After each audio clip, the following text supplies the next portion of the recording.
الكريم أما بعد فأعوذ بالله من الشيطان الرجيم بسم الله الرحمن الرحيم سبحان الذي أسرى بعبده ليلا من المسجد الحرام إلى المسجد الأقصى الذي باركنا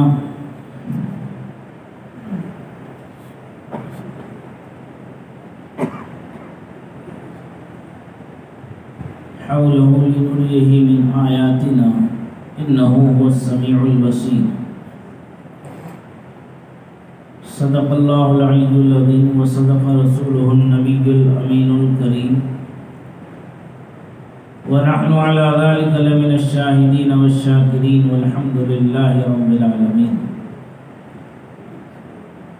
درود پاک کا نذرانہ پیش کریں، پڑھیں بآواز اللہم صلی علی سیدنا ومولانا محمد معدن الجود والکرم وآلہ وصحبہ وبارک وسلم صلاة وسلاما علیک یا رسول اللہ، صلاة وسلاما علیک یا حبیب اللہ صلی اللہ تعالی علیہ وسلم. وہ سرور کشور رسالت جو عرش پر جلوگر ہوئے تھے، وہ سرور کشور رسالت جو عرش پر جلوگر ہوئے تھے، نئے نرالے طرب کے سامان عرب کے مہمان کے لیے تھے. حضرات کرام، آج رجب المرجب کی 27ویں تاریخ ہے. یہ وہ عظیم بابرکت تاریخ ہے جو حضرات سنتیں پڑھ چکے ہیں، وہ آگے تشریف لے آئیں اور پیچھے آنے والوں کے لیے جگہ دیں اور صف ادھر کونے سے بنانا شروع کریں تاکہ پیچھے آنے والے اپنی صفوں کو پا لیں. اور جو چھوٹے بچے ہیں ان سے گزارش ہے کہ وہ اوپر کی طرف تشریف لے جائیں، چھوٹے بچوں کو اوپر بھیج دیا جائے تاکہ نمازیوں کے لیے جگہ رہے. گزرتے ہوئے دیکھیں نماز پڑھ رہے ہیں. درود پاک پڑھیں. اللہم صلی وسلم علی سیدنا و مولانا محمد معدن الجود والکرم وآلہ وصحبہ وبارک وسلم صلاة وسلاما علیک یا رسول اللہ، صلاة وسلاما علیک یا حبیب اللہ صلی اللہ تعالی علیہ وسلم. یہ وہ عظیم دن ہے جس عظیم دن میں اللہ رب العزت جل جلالہ وعم نوالہ نے اپنے حبیب سید عالم نور مجسم صلی اللہ تعالی علیہ وسلم پر انعام و اکرام کی وہ بارشیں فرمائیں جو نہ ان سے پہلے کسی پر ہوئی اور نہ ان کے بعد کسی پر ہوئی.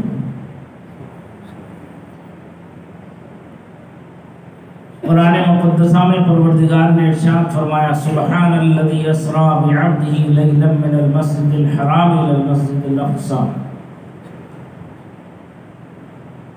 پاک ہے وہ ذات جو لے گئی اپنے بندوں کو راتوں رات مسجد حرام سے مسجد اقصی کی طرف.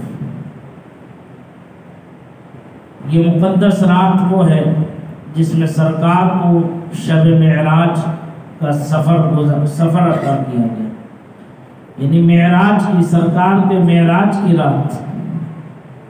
کیسی عظیم الشان معراج ہوئی، آپ حضرات سماعت کرتے ہوئے چلے آ رہے ہیں. بارہا معراج کی عظمت و فضیلت پر آپ حضرات نے گفتگو کی ہے، سماعت کی ہے.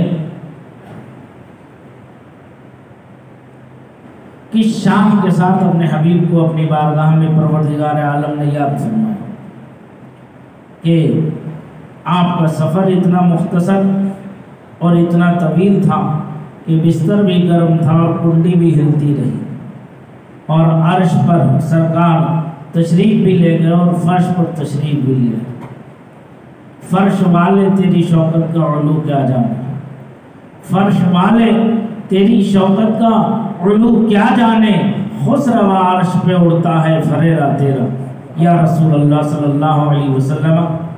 سرکار حضرت ام ہانی رضی اللہ تعالی عنہا. حضرت ام ہانی کون ہے؟ حضرت ام ہانی امیر المؤمنین سیدنا حضرت علی کرم اللہ تعالی وجہ الکریم کی بہن ہے. آپ ان کے گھر جلوہ بار تھے، وہ حرم مکہ کے قریب آپ کا مکان تھا. سرکار آرام فرما تھے.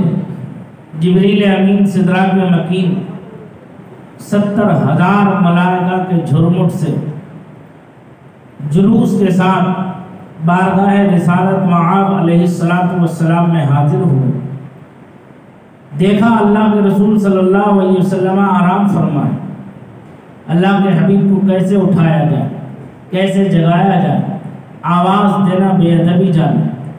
تو آپ نے ادب کے تقاضوں کو ملحوظ رکھتے ہوئے سرکار دو عالم نور مجسم صلی اللہ علیہ وسلم کے پائے ناز پر تلوائے مبارکہ پر بوسہ دے دیا، اپنی کافوری آنکھوں کو مس کر دیا، جس کی ٹھنڈک سرکار نے محسوس کی.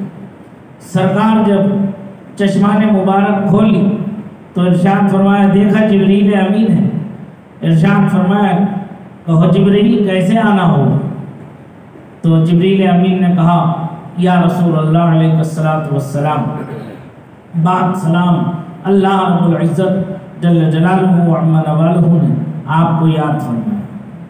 آج کی رات وصل مولا کی رات، آج کی رات دیدار یار کی رات، دیدار خدا بندی کی رات ہے. پروردگار عالم نے آپ کی آمد کے لیے آسمان و زمین کو سجا دیا ہے، روشن و منور کر دیا. فرشتے بے تاب و بے چین ہیں کہ آپ کے جمال جہاں آرا کو، آپ کے رخ زیبا کی زیارت کے لیے آسمان دنیا پر فرشتے بے چین و بے تاب ہیں کہ آج وہ آنے والا ہے.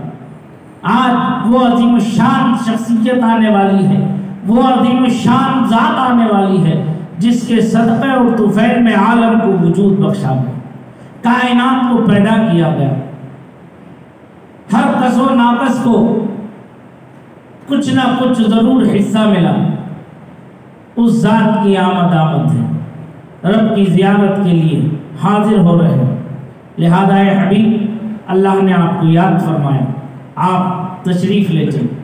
سرکار حضرت عبداللہ ابن عباس کی روایت ہے، فرماتے ہیں سرکار نے ارشاد فرمایا، میں نے دیکھا باہر نکل کر تو جبریل امین کے ساتھ حضرت میکائیل بھی ہیں، حضرت میکائیل بھی ہیں، اور ان کے ساتھ ساتھ 70,000 فرشتے، 70,000 ملائکہ صف بستہ کھڑے ہوئے سرکار کی آمد کا انتظار کر رہے. جیسے سرکار باہر تشریف لائے، حضرت جبریل امین نے میکائیل سے کہا، ہے میکائیل زمزم شریف لاؤ. جب زمزم شریف لایا گیا تو سرکار کے سینے مبارکہ کو چاک کیا گیا اور آپ کے قلب نازلی کو اس سے دھویا گیا، صاف کیا گیا اور پھر ویسے کا ویسا ہی محفوظ کر دیا. سرکار ارشاد فرماتے، میرا سفر یہاں سے شروع ہوا. دیکھا سامنے براق کھڑا ہوا، براق پر سوار ہوا. فرماتے براق کی رفتار اللہ اللہ. براق کیسا دیکھنے میں کیسا تھا؟ ارشاد فرماتے ہیں گدھے اور خچر کے درمیان کا ایک جانور تھا. نہ گدھے سے چھوٹا تھا نہ خچر سے بڑا تھا، اس کے درمیان کا ایک جانور تھا جو جنت سے لایا گیا تھا، براق جس کا نام تھا. کہتے ہیں میں براق پر سوار ہوا، اس کی رفتار اللہ اللہ.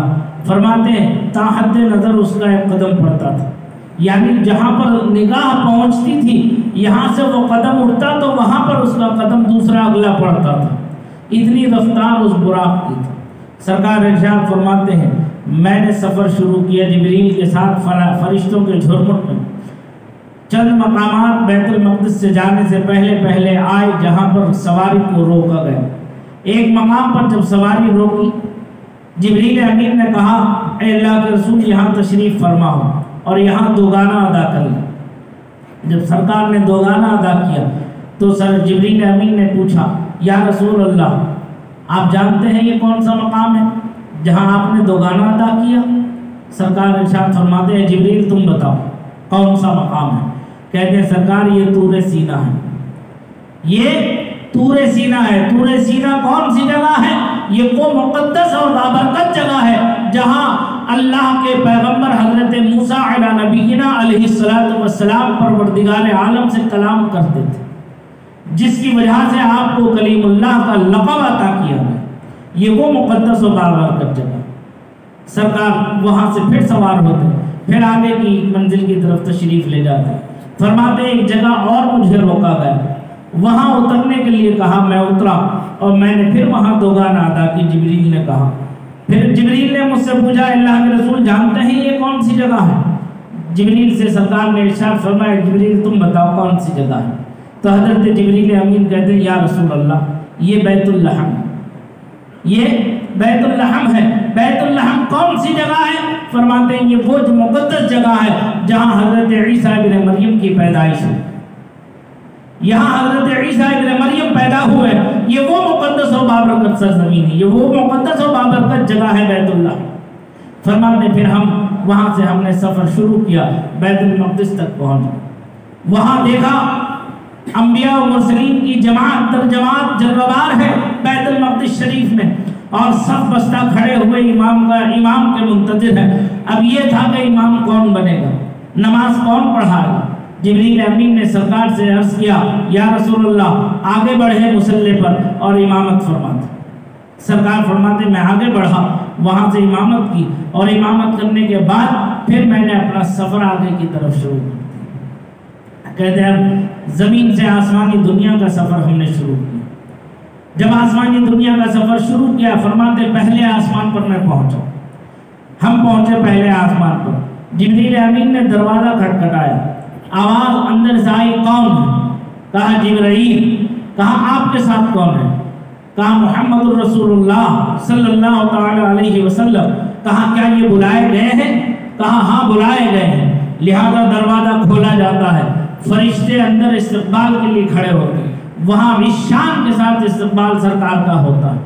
اور پھر سرکار فرماتے ہیں میں جیسے آگے بڑھتا گیا، میں نے دیکھا ایک مقام پر ایک بہت حسین و جمیل بزرگ شخصیت جلوہ بار ہے، اپنے قد و قال کے حساب سے بہت ہی جو ہے خوبصورت اور حسین و جمیل ذات ہے۔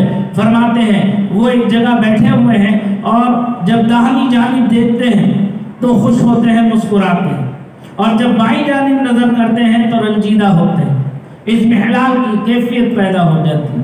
آقا فرماتے میں نے جبریل سے پوچھا، اے جبریل یہ بتاؤ یہ کون ذات ہے، یہ کون شخصیت ہے؟ تو حضرت جبریل امین کہتے یا رسول اللہ یہ آپ کے والد ماجد حضرت آدم علیہ نبینا علیہ السلام۔ سرکار فرماتے یہ دائیں جانب دیکھ کر مسکراتے ہیں اور بائیں جانب دیکھ کر رنجیدہ ہوتے ہیں۔ اس کی وجہ فرمایا یہ جو دائیں جانب دیکھتے ہیں یہ اولاد آدم ہے، یہ اولاد آدم ہے جو جنتی ہے، جنت جا رہے ہیں، جنت کو جاتا ہوا دیکھ کر حضرت آدم علیہ السلام کو خوشی حاصل ہوتی ہے، اور یہ بائیں جانب بھی اولاد آدم ہی ہے، انہی کی اولاد ہے، اور انہیں جہنم میں جاتا ہوا دیکھ کر رنجیدہ خاطر طبیعت ان کی اس میں حلال ہو جاتی۔ آگے بڑھیے، سلام عرض کریے۔ سرکار فرماتے میں آگے بڑھ کے سلام کہا، میں نے جب سے سلام کیا تو حضرت آدم نے مجھے جواب دیا اور میری آمد پر مبارکبادیاں پیش کی، اور پھر اس کے بعد میں نے وہاں سے اپنا سفر دوسرے آسمان کی طرف شروع کیا۔ وہاں پر بھی وہی سوال ہوا، کون ہے؟ کہا جبرائیل۔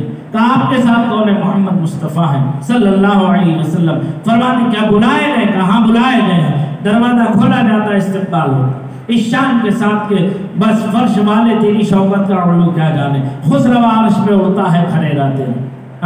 آئے سمجھ میں؟ کہتے سرکار میں نے وہاں میرا استقبال فرشتوں نے کیا، ملائکہ نے کیا۔ جیسے میں آگے بڑھا تو دیکھتا ہوں کہ دو حسین و جمیل نوجوان نظر آتے ہیں، دو حسین و جمیل نوجوان نظر آتے ہیں۔ آقا ارشاد فرماتے میں نے جبریل سے پوچھا، اے جبریل یہ کون حضرات ہیں؟ کہا اے اللہ کے رسول ان میں سے ایک یہ جو ہے عیسیٰ ابن مریم ہے، اور ان میں سے دوسرے جو ہے یہ یحییٰ ابن زکریا علیہ السلام۔ فرماتے سلام کرے، میں نے سلام کیا، انہوں نے جواب دیا، میری آمد پر مبارکبادی پیش کی۔ کہتے میں پھر تیسرے آسمان کی طرف عروج کر کے گیا۔ جب ہم بلندی کی طرف پہنچے آسمان پر، وہاں بھی وہی حسب سابق سوالات ہوئے، جوابات کے بعد دروازہ کھولا گیا۔ جب ہم وہاں پہنچتے ہیں تو وہاں فرشتوں کے استقبال کے ساتھ میں نے دیکھا ایک بڑا حسین و جمیل، بہت جو ہے خوبصورت ایک بزرگ ایک شخصیت وہاں جلوہ بار ہے. تو میں نے جبریل امین سے پوچھا یہ سب سے زیادہ حسین و جمیل کون شخص ہے, یہ کون ذات ہے جو اتنی حسین و جمیل یا خوبصورت ہے؟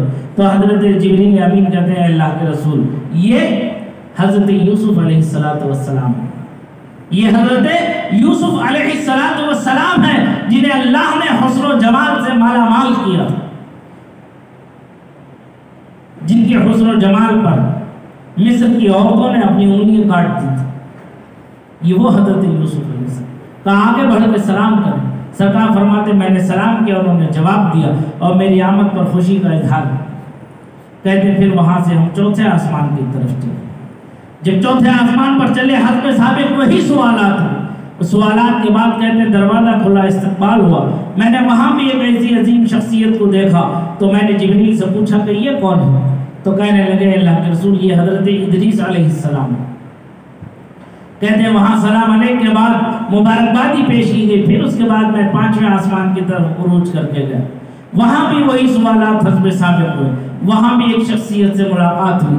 جبریل سے پوچھا یہ کون ہے؟ کہا اے اللہ کے رسول یہ ہارون علیہ السلام.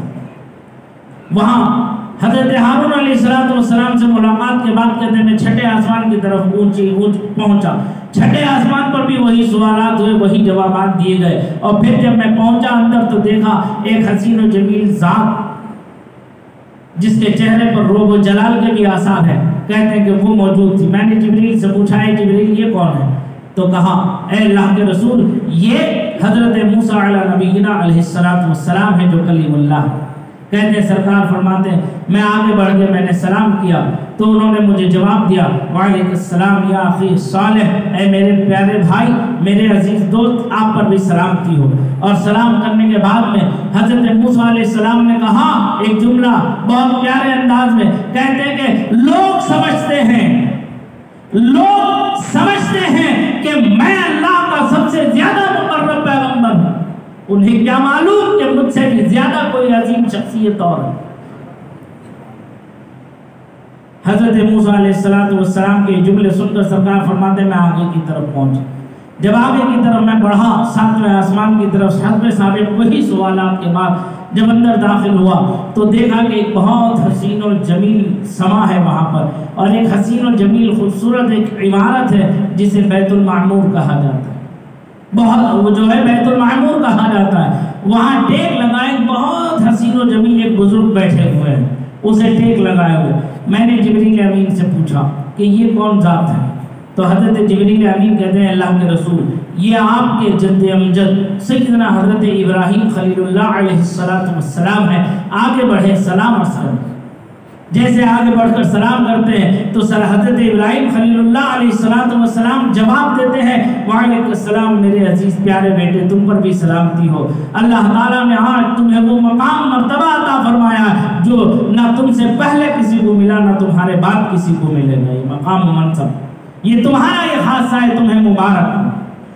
بیت المعمور جہاں سرکار تشریف لے گئے تھے، جانتے ہیں بیت المعمور کیا ہے؟ بیت المعمور کسے کہتے ہیں؟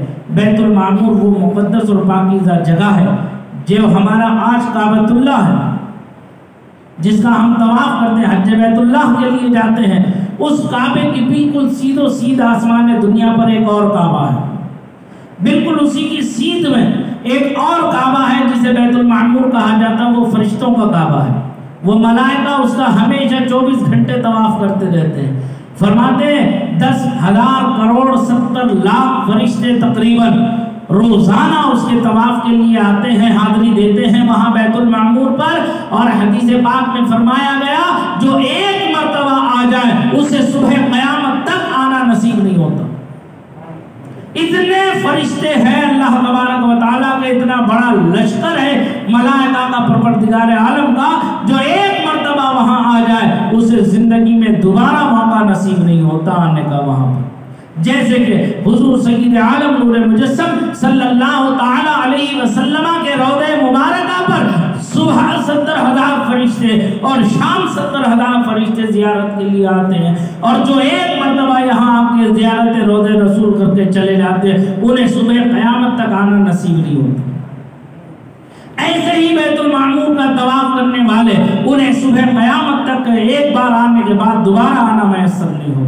یہ وہ بیت المعمور ہے. سرکار فرماتے ہیں میں یہاں حاضری کے بعد پھر میں آگے کی طرف بڑھا. جیسے میں آگے کی طرف بڑھا تو انتہا پہنچی سدرۃ المنتہا پر. جب میں سدرۃ المنتہا کے پاس پہنچا، سدرۃ المنتہا کیا ہے؟ فرماتے ہیں ایک بیری کا درخت ہے. اس کی فرماتے ہیں ایک گھوڑ سوار اگر 70 سال بلا رکے بلا تھکے ایک رفتار میں جتنی مسافت طے کر لیتا ہے اتنا اس کا تنا موٹا ہے. یعنی گھوڑ سوار اگر سدرۃ المنتہا کا احاطہ کرنا چاہے تو بغیر رکے تھکے 70 سال وہ گھوڑا دوڑاتا رہے اس کے ارد گرد، تب جا کر کے کہیں اس کے سرے کو پالے گا. اتنا چوڑا اتنا موٹا اس کا تنا ہے. فرماتے ہیں اس کا پتا ایک پتا ایسا ہے کہ جو ساتوں زمین و آسمان کو ڈھانپ لے. وہ سدرۃ المنتہا مقدس و بابرکت جگہ جہاں حضرت سدرہ کے امین جبریل مکین کی قیامگاہ ہے. اس کے آگے لامکان، وہ آخری حد ہے مکان کی، اس کے آگے لامکان. سرکار فرماتے ہیں جب میں یہاں پہنچا سدرۃ المنتہا پر، میں نے جبریل امین سے کہا چلے آ. کہتے ہیں اللہ کے رسول میری حد آ گئی. کیا کہا؟ میری حد آ گئی کہ میں ایک قدم آگے یہاں سے بڑھا نہیں سکتا.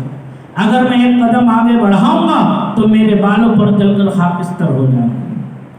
کہتے ہیں اے جبریل بتاؤ، میں بارگاہ رب العزت میں حاضری کے لیے جا رہا ہوں، یہاں سے مجھے تنہائی جانا ہے. ہاں اللہ کے رسول آپ کو تنہا جانا. کہا میں رب کے حضور حاضری کے لیے جا رہا ہوں، تمہاری کوئی خواہش ہے، کوئی آرزو ہے، کوئی تمنا ہے؟ تو جبریل امین کہتے ہیں ہاں اللہ کے رسول ایک آرزو، ایک تمنا. کتنی خوشی کی بات ہے، کیسی سعادت بھری بات ہے. حضرت جبریل امین عرض کرتے ہیں یا رسول اللہ میری ایک آرزو ایک تمنا ہے. وہ تمنا یہ ہے کہ جب آپ کی امت پل صراط سے گزر رہی ہو اور اس کے قدم لڑکھڑاتے ہوں پل صراط پر گزرتے وقت، تو میں اپنے پروں کو ان کے قدموں کے نیچے بچھا کر سہارا دے دوں تاکہ ان کا گزر آسان ہو جائے. یہ دیکھو سرکار سے محبت کی وجہ تو تھی جو ہم جیسے گناہگاروں کو بھی جبریل نے یاد رکھا. ہم اپنے مقدر پر جتنا ناز کریں، جتنا فخر کریں، اتنا کم ہے. تو کہتے ہیں جبریل ٹھیک ہے میں جانا ہوں بارگاہ رب العزت میں عرض کروں. اعلیٰ حضرت نے اسی لیے کہا پل سے اتارو راہ گزر کو خبر نہ ہو. پل سے اتارو راہ گزر کو خبر نہ ہو. ارے جبریل پر بچھائے تو پر کو خبر نہ ہو. یا رسول اللہ آپ کے ہوتے ہوئے ہمیں کسی کے سہارے کی کیا ضرورت ہے؟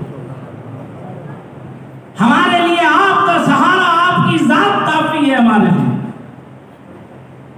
کہتے ہیں سرکار میں وہاں سے آگے کی طرف بڑھا تو وہاں سے حجابات کا سلسلہ شروع ہو گیا. فرماتے 70,000 حجابات سفید نور کے تھے. انہیں پار کر کے آگے بڑھے. کہتے 70,000 حجابات جو ہے ریشم کے تھے، دبیز ریشم کے. فرماتے میں وہاں سے آگے بڑھا تو 70,000 حجابات باریک ریشم کے تھے. فرماتے میں وہاں سے آگے بڑھا تو 70,000 حجابات رحمت کے تھے.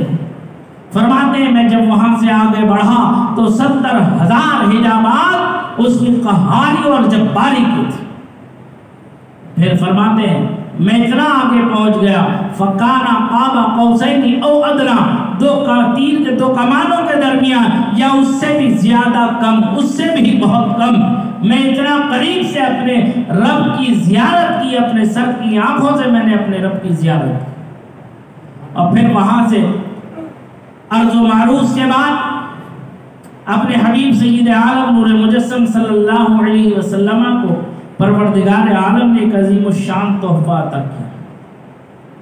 وہ تحفہ آپ سب جانتے ہیں کہ نماز معراج کا تحفہ ہے. وہ لے کر کے واپس تشریف لائے. حضرت موسیٰ کا واقعہ بھی آپ نے بارہا سنا کہ ان کی سفارش پر بار بار آنا جانا ہوا. 5 کم ہو گئی. جب 5 باقی رہ گئی تو پھر موسیٰ نے کہا تھا کہ اللہ کے رسول آپ کی امت اس کی متحمل نہیں ہے، تو کہتے ہیں اللہ کے رسول نے ارشاد فرمایا اب مجھے شرم آتی ہے، مجھے حیا آتی ہے اپنے رب کے حضور حاضری دینے میں اور کم کرانے میں۔ تو اس کا تمغہ کیا ملا؟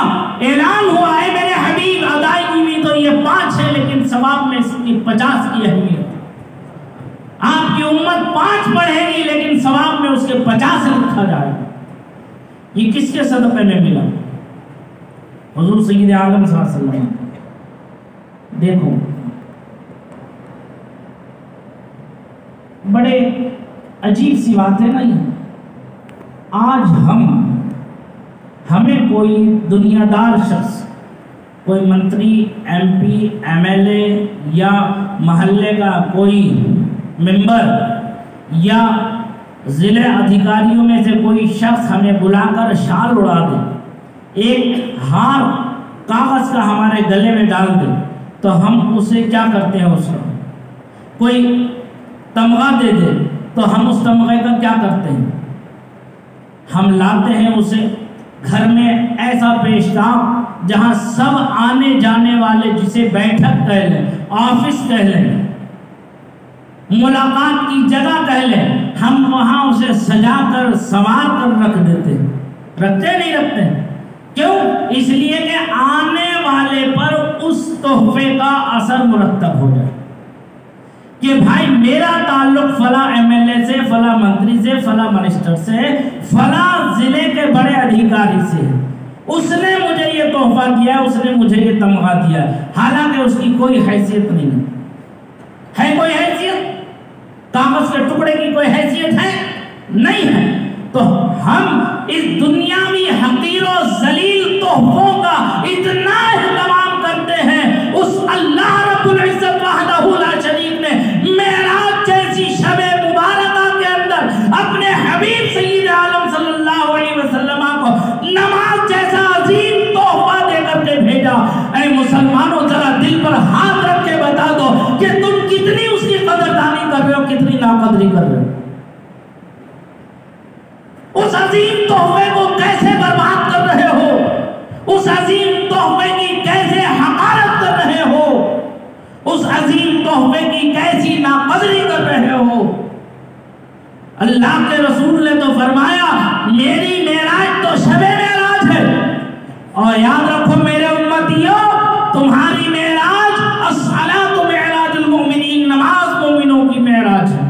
میں نے تو 1 مرتبہ معراج کی، تم دن میں 5 مرتبہ اپنے رب کی معراج کرو۔ کیا اس عظیم تحفے کی ایسی ہی ناقدری کرنا چاہیے؟ یہی حق ہے اس تحفے کا؟ ذرا دل پر ہاتھ رکھ کے بتاؤ، بولو، کیا ایسی ناقدری؟ رب نے فرمایا لئن شکرتم لازیدنکم ولئن کفرتم ان عذابی لشدید۔ تم اگر شکر گزار رہے میری نعمتوں کے، میں اپنی نعمتوں میں اضافے کر دوں گا، اور اگر کفران نعمت کیا تو میرا عذاب بڑا سخت ہے۔ بتاؤ 5 وقت کی نماز ہم پر فرض کی گئی، یہ شب معراج کا ہی تو تحفہ تھا۔ کیا ہم نے اس تحفے کو سنبھال کے رکھا؟ ہم نے اپنی خود نمازی بنے یا اپنی آل و اولاد کو نماز کی تاکید کی؟ اللہ کے اس عظیم تحفے کی حفاظت کی ذمہ داری ہم نے اپنے بچوں کے کندھوں پر ڈالی نہیں ڈالی؟ اور خود ہم نے اسے برداشت کیا کہ نہیں کیا؟ اور کس کا تحفہ ٹھکرا رہے ہو؟ ذرا خیال بھی ہے تمہیں؟ ذرا احساس بھی ہے تمہیں؟ یہ وہ عظیم تحفہ ہے، یہ وہ عظیم نعمت خداوندی ہے، مسلمانوں اسے سنبھال کے رکھو۔ اگر اس کی ناقدری کی تو یاد رکھو تمہاری تو تمہاری آنے والی تمہاری نسلوں کی بھی داستان باقی نہیں رہے گی، جو گزر گئے ان کی بھی باقی نہیں، جو تمہاری ہے تمہاری بھی باقی نہیں، تمہارا نام و نشان ختم ہو جائے۔ باقی اللہ کی ذات ہے، وہ ہمیشہ سے ہے، ہمیشہ رہے، اسے تمہارے عبادتوں کی، تقوی کی، طہارت کی کوئی حاجت نہیں ہے۔ یہ اس کا انعام ہے، فضل ہے، احسان ہے کہ اس نے تمہیں موقع دیا۔ تو مسجدوں کو آباد رکھو، آباد کرو، نماز جیسے عظیم تو تحفے کی حفاظت کرو. یہی شب معراج کا جو ہے تحفہ ہے، اس تحفے کی قدر کرو. مسجدیں اللہ کے قلعے ہیں. فرمایا گیا جو اللہ کے قلعے میں پناہ لے لے اللہ کی امن و امان میں آ جاتا ہے، عافیت و سلامتی میں آ جاتا ہے. جو اللہ کے قلعوں سے باہر رہے ان پر سے امان اٹھا لی جاتی ہے. نماز پڑھنے میں اللہ امن و امان و عافیت عطا فرماتا ہے. جو نماز چھوڑ دیتے ہیں ان پر سے امن و عافیت و سلامتی کو اٹھا لیا جاتا ہے. آج دنیا فتنوں کی آماجگاہ بن چکی ہے. آج ہم مسجدوں میں آتے نہیں، نماز پڑھتے نہیں، اس لیے ہم پر ظلم و ستم کے پہاڑ ٹوٹنا شروع ہو گئے. کیا ابھی بھی تم کسی بڑے عذاب کی امید میں بیٹھے ہوئے ہو؟ کوئی ایسے عذاب میں جو تمہیں تحت و نحس کر دے، تہو بالا کر کے چھوڑ دے؟ ابھی کورونا جیسی عظیم بیماری تمہاری آنکھوں کے سامنے سے گزر گئی، ابھی تمہیں احساس نہیں ہوا؟ ابھی تمہارے دل ڈرے نہیں؟ اللہ کے خوف سے تمہارے دل خوف نہیں کھائے کہ جس میں تمہارا بیٹا تمہارے ساتھ نہیں کھڑا ہوا، تمہاری ماں تمہارے ساتھ نہیں کھڑی تھی، تمہاری اولاد تمہارے ساتھ موجود نہیں تھی، اور مرنے کے بعد تمہیں غسل تک میسر نہ آ سکا تھا، اٹھا کر ایسے ہی قبر میں لے جا کر پھینک دیا گیا، اور اٹھا کر ایسے ہی JCB سے گڈھا کھود کے اس کے اندر دفنا دیا گیا. کیا ایسے عذاب کو دیکھ کر بھی ابھی تمہارے کلیجے پھٹے نہیں؟ تمہارے دل دکھے نہیں؟ اور کون سے عذاب کی امید میں بیٹھے ہوئے ہو؟ کیوں اللہ کے غضب کو بڑھاوا دے رہے ہو؟ کیوں اللہ کی نافرمانیاں کر کے خود بھی عذاب کے مستحق بن رہے ہو اور اپنی آل و اولاد کو بھی عذاب کا مستحق بنا رہے ہو؟ کیوں محلوں کو برباد کر رہے ہو؟ کیوں محلوں میں بے برکتی پیدا کر رہے ہو؟ مسجد اللہ کی جو ہے عبادت کی جگہ ہے، یہاں آؤ، مسجدوں کو آباد کرو، اللہ تمہیں آباد کرے گا. تم مسجدوں کو آباد رکھو، اللہ تمہارے دنیا کے کام خود بنا دے گا. تو آؤ آج کے اس عظیم دن یہ عہد و پیمان کر لو، ہمیں نہیں اللہ کو گواہ بنا کر کے کر لو کہ اے اللہ تو نے مجھے جو زندگی دی ہے میں آئندہ توبہ کرتا ہوں ایسی زندگی گزارنے سے جو تیری نافرمانی کی ہو. اے اللہ مجھے توفیق توبہ تو نصیب فرما دے. میں توبہ کرتا ہوں سچے دل سے، اور میں یہ عہد کرتا ہوں کہ آنے والی جتنی نمازیں میری فرض ہیں اسے کبھی قضا ہونے نہیں دوں گا، اور جو نمازیں میری پیچھے چھوٹ گئی ہیں تیرا عظیم توبہ جس کی میں نے ناقدری کی ہے، اے پروردگار میں اسے سنبھالنے کی کوشش کروں گا، میں اسے ادا کرنے کی کوشش کروں گا.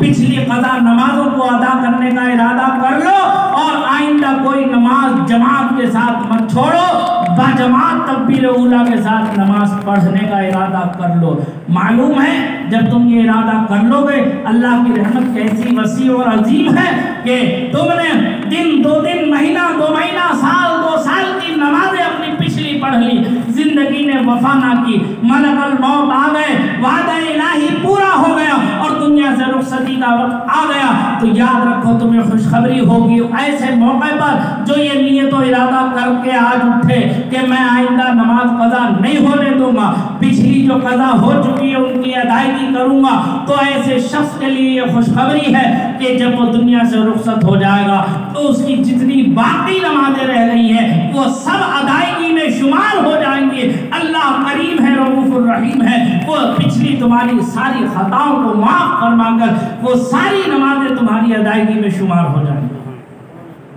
کیا تمہیں ایسا عظیم تحفہ نہیں چاہیے؟ دنیا سے رخصتی کے وقت تمہارے لیے کوئی ہاتھ اٹھائے نہ اٹھائے، لیکن تم تو اپنی تیاری کر کے رخصت ہو دنیا سے، کیونکہ قبر کا حساب مردہ ہی دیتا ہے اور قبر کا حال مردہ ہی جانتا ہے. وہی پہلی منزل ہے، اگر صحیح ہو گئی تو صحیح ہے، ورنہ یاد رکھو آگے کی ساری منزلیں جو ہے کٹھنائیوں سے ہوں گی۔ کیوں؟ کیونکہ سرکار نے فرمایا القبر روضۃ من ریاض الجنہ وحفرۃ من حفر النیران، قبر جنت کے باغیچوں میں سے ایک باغیچہ ہے اور جہنم کے گڑھوں میں سے گڑھا ہے۔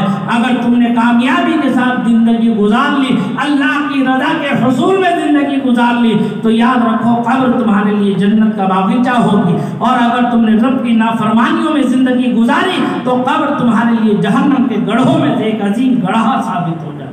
اللہ تعالی ہمیں عذاب قبر، عذاب حشر، عذاب نار سے محفوظ و معمون رکھے۔ پروردگار آج یاد رکھنا فتنوں کا زمانہ ہے، فتنے اٹھ رہے ہیں جگہ جگہ، دیکھو گے تو نہ جانے کتنے فتنے تمہارے سروں پر سایہ فگن ہیں۔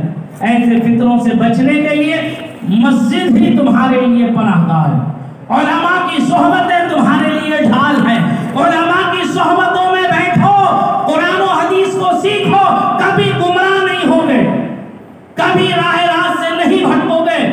ابھی آپ نے دیکھا میرے پاس ابھی ایک کلپ آئی ہے جس میں وسیم رضوی جو شیعہ ہے اس بدبخت نے سپریم کورٹ کے اندر ایک یاچکا داخل کی ہے، اس نے لکھا ہے اس خبیث مردود نے اللہ تعالیٰ اسے ہلاک فرمائے، دنیا اور آخرت میں اسے ذلت کی موت نصیب فرما دے۔ پروردگار عالم اس ظالم نے یاچکا داخل کی ہے سپریم کورٹ کے اندر کہ قرآن پاک میں 24 ایسی آیات ہیں جس سے دہشت گردی کو بڑھاوا ملتا ہے۔ ارے ظالم تو کیا، تیرا باپ قبر سے اٹھ کے آ جائے گا اور تیری آنے والی نسلیں اٹھ کے آ جائیں گی تو قرآن کے ایک نقطے کو ختم نہیں کر سکتی، تو تیری نسلیں ختم ہو جائیں گی۔ یاد رکھو ایسے ہی ظالم لوگ ہیں جنہوں نے اسلام کے تعلیمات کو غلط رخ سے پیش کر کے دنیا والوں کو اسلام کو دہشت گرد مذہب بتانے پر مجبور کیا ہے۔ آؤ ہم بتاتے ہیں اسلام کیسا عظیم مذہب ہے، کیسا عظیم راستہ ہے، اسی راستے پر چل کر دنیا والوں کے لیے نجات و مغفرت حاصل ہوگی۔ عالم میں امن و امان قرآن و حدیث کی روشنی میں ہی ملے گا، کسی حکومت سے نہیں ملے گا، کسی ملک کے قانون سے نہیں ملے گا۔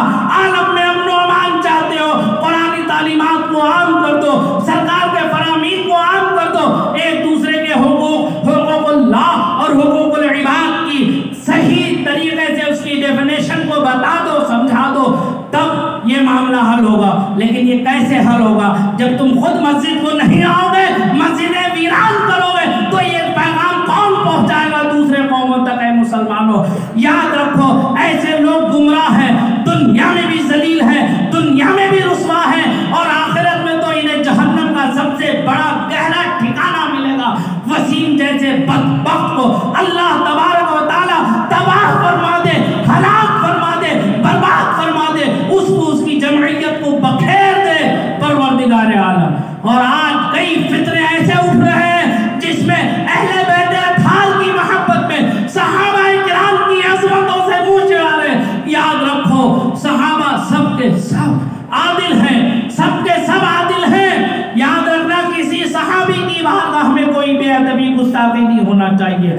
اہل سنت کا موقف ہے، اہل سنت کا ہے بیڑا پار، اصحاب حضور نجم ہے اور ناؤ ہے عطرت رسول اللہ کی، نجم ہے اور ناؤ ہے عطرت رسول اللہ کی۔ ہم اہل سنت وہ ہیں جہاں اہل بیت اطہار کی عظمت پہ بھی مر مٹتے ہیں اور صحابہ اکرام کی عزت و عظمت پہ بھی قربان ہو جاتے ہیں۔ لہذا اپنے عقیدے کو مضبوط رکھنا، ایسے فتنوں سے بچو۔ اس کا سیدھا طریقہ یہ ہے کہ تم اپنے ائمہ سے رابطے میں آؤ، علماء سے رابطے میں آؤ، مساجد میں نماز پڑھنے آؤ، درس قرآن و حدیث سیکھو، جس سے تمہارا ایمان مضبوط ہوگا، تمہارا عقیدہ مضبوط ہوگا۔ ورنہ یاد رکھو گمراہیت کے دلدل میں بہت سے پھنستے جا رہے ہیں۔ اللہ تعالیٰ مجھے آپ سب کو اس سے بچنے کی توفیق رفیق عطا فرمائے، آمین۔ وآخر دعوانا الحمدللہ رب العالمین۔ السلام علیکم ورحمۃ اللہ وبرکاتہ۔